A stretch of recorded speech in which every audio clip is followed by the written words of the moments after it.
नाजरीन आदाब, मैं मुदस्सिर अहमद इनकलाब न्यूज़ की खास पेशकश के साथ आपके सामने पेश हुआ हूँ। नाजरीन, कांग्रेस पार्टी जिसे मुसलमानों का हमदर्द माना जाता है और मुसलमानों ने हमेशा कांग्रेस पार्टी पर भरोसा भी किया है, लेकिन हर बार किसी न किसी तरीके से इसी पार्टी ने मुसलमानों के साथ बेवफाई की है।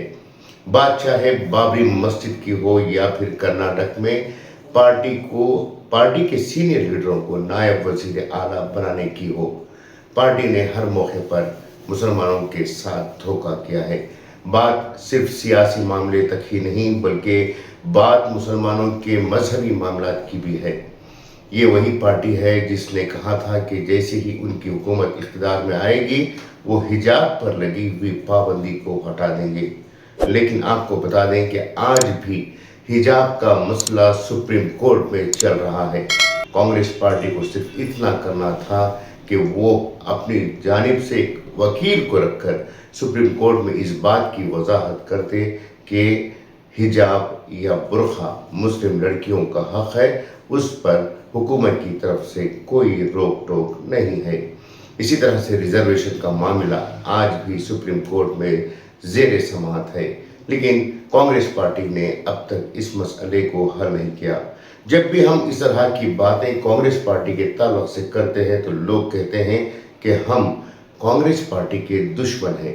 यकीनन हम कांग्रेस पार्टी के दुश्मन नहीं हैं, क्योंकि इसी कांग्रेस पार्टी की क़ियादत में मुसलमानों को या फिर इस मुल्क को आज़ादी मिली थी, लेकिन आज वो कांग्रेस पार्टी नहीं रही जो पहले थी। बता दें कि किस तरह से राहुल गांधी हो या प्रियंका गांधी आज भी मुसलमानों के बलबूते पर सियासत कर रहे हैं। रायबरेली में राहुल गांधी को जिताने वाले मुसलमान हैं, उसी तरह से वायनाड में प्रियंका गांधी को जिताने वाले मुसलमान हैं। अगर मुसलमान ना होते, रायबरेली हो या फिर वायनाड, तो कांग्रेस पार्टी की जो सीनियर और ताकतवर लीडरान माने जाते हैं, इन दोनों का वजूद ही शायद नहीं होता। याद होगा कि किस तरह से अमेठी में राहुल गांधी को शिकस्त हासिल हुई थी, उसी के बाद से उन्हें वो इलाका छोड़ना पड़ा था। आज भी कर्नाटक में 92% मुसलमानों ने कांग्रेस पार्टी को वोट देकर जिताया था, इख्तिदार में लाया था।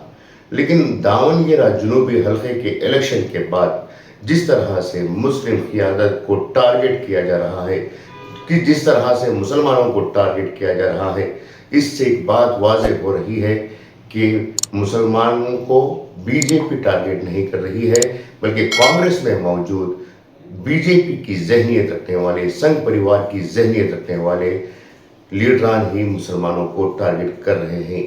हम ये समझते हैं कि कांग्रेस पार्टी बीजेपी को टारगेट करने वाली पार्टी है, लेकिन अफसोस के साथ ये कहना पड़ रहा है कि आज कांग्रेस पार्टी मुसलमानों को टारगेट करते हुए अपनी संघी ज़हनियत का सबूत पेश कर रही है।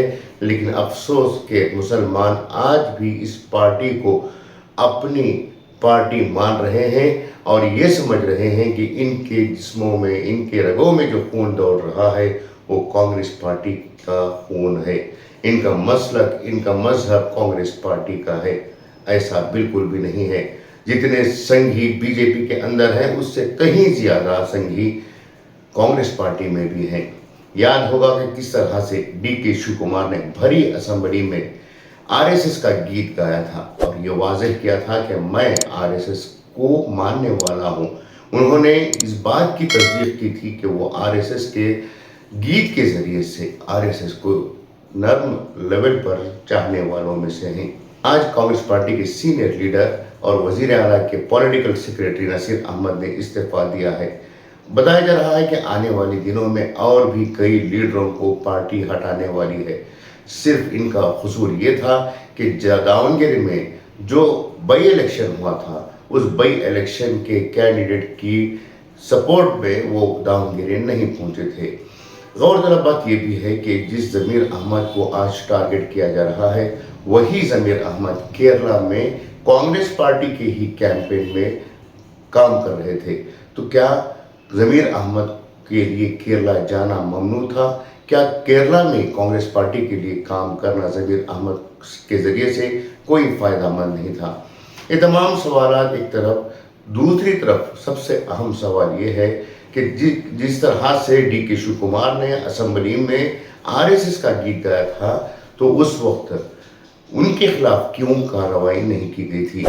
जिस वक्त शामनूर शिवशंकरप्पा ने शिवमोगा में आकर बीजेपी के कैंडिडेट बी.वाई. राघवेंद्र को जिताने के लिए खुलेआम अपील की थी, उस वक्त उनके खिलाफ कार्रवाई क्यों नहीं की गई थी। शामनूर शिवशंकरप्पा के खिलाफ शायद इसलिए कार्रवाई नहीं की गई थी कि वो मालदार हैं, पार्टी को बहुत ज्यादा फंड देने वालों में से हैं और उनका ताल्लुक लिंगायत समाज से है और लिंगायत समाज से कांग्रेस पार्टी की जो उम्मीदें हैं वो जुड़ी हुई हैं।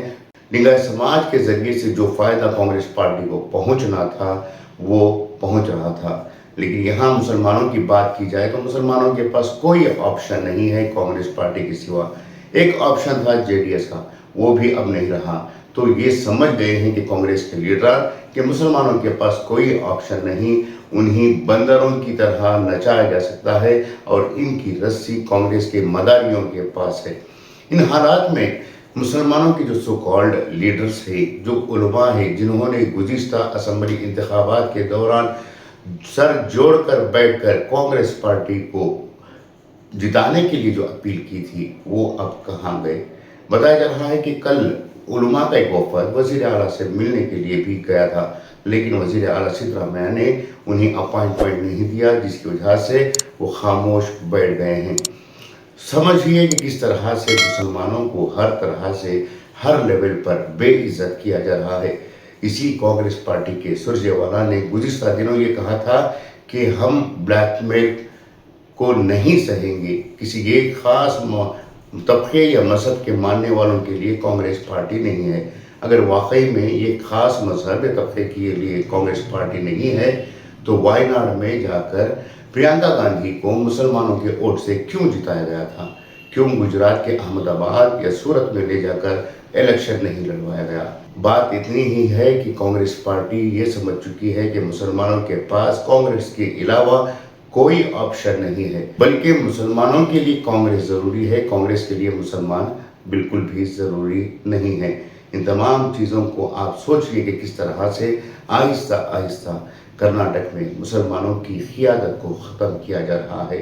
इससे पहले भी यही होता रहा, छोटी छोटी बातों को लेकर मुस्लिम लीडरों को पार्टी से दूर कर दिया गया, जिसका खमियाजा आज मुस्लिम बरादरी को उठाना पड़ रहा है।